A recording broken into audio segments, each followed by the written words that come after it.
Hi everyone, welcome to the video. In this video, I'm going to tell you how to add a login page authentication to your React application. So let me open VS Code first also, and here VS Code is open. And then I will take the reference of DigitalOcean that basically provides the information about the React advanced concepts like login page and all, Firebase and all these things. First and foremost thing that we need to do is create an React app. So I think before that, let us go through the prerequisites. Prerequisites for this project.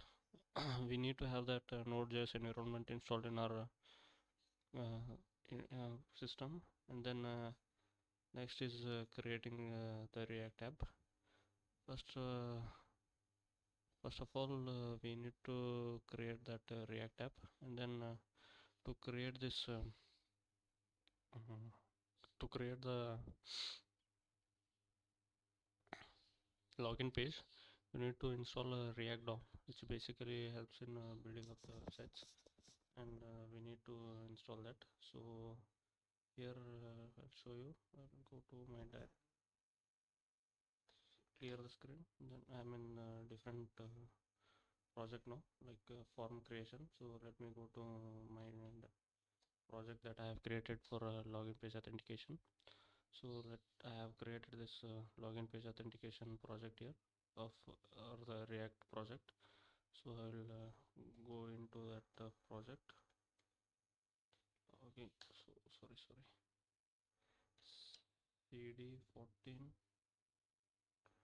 log login authentication. So I have given this name, so I'll go into that directory. So I have done the project here.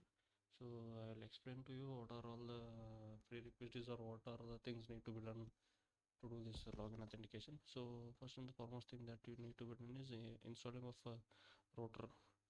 The package will install and you will receive a message after this bash or command. If you are running if you run in VS Code terminal, we'll get that output, and then we'll have to create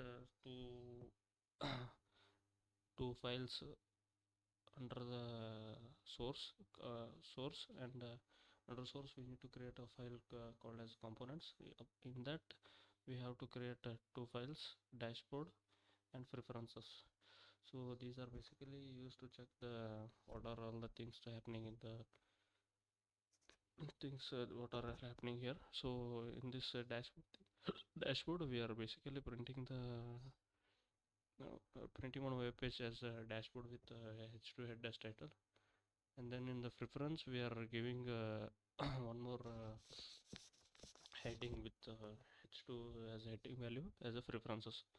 So after that we'll close it and import all both the things in dashboard, clear whatever there in the app.js, and clear them, and then we'll import the router which we have installed here, and router DOM, and we'll import this here in the app.js and add our whatever all the things that we have done.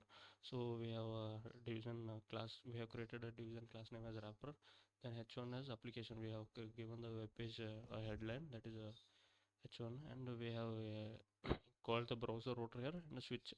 So we are using router path as dashboard and preferences here, and closing the switch and browser router tag here within this browser, and then going to app.css, and we are giving that cells padding of wrapper of we are styling that division as 20 pixel.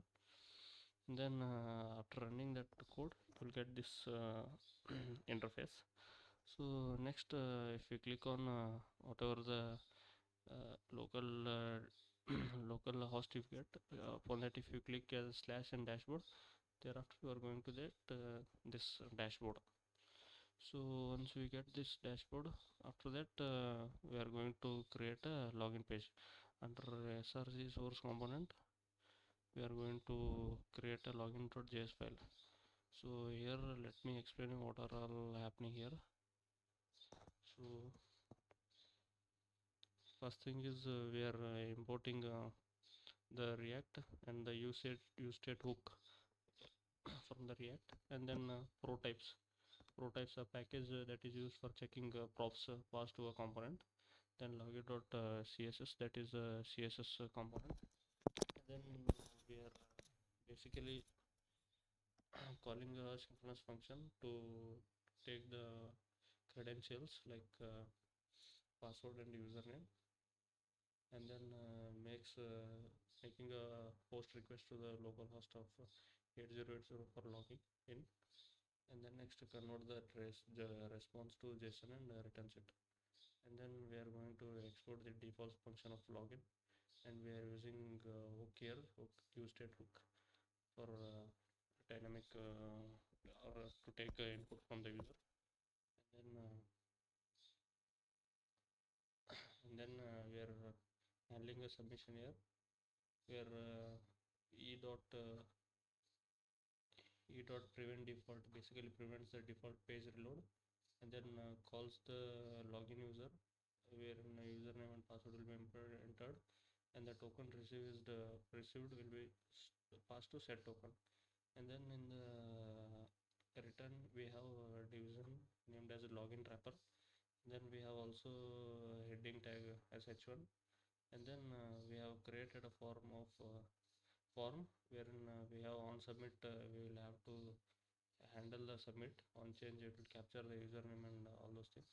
So input type, first input is text, and on change you will have username will be set. Next thing will be the password, and that we have given it as in the paragraph we have given password, and type will be a password type. On change it will be set the password, and then we'll have a button to submit, and these are all things that are there here. So on the submit of form, handle submit will call the login user, and then login user sends a post request, and the received token is passed to set token. Then let me this login.js is then I think is taken into consideration, and then let us run this app. So when we run npm start, we'll have a login page.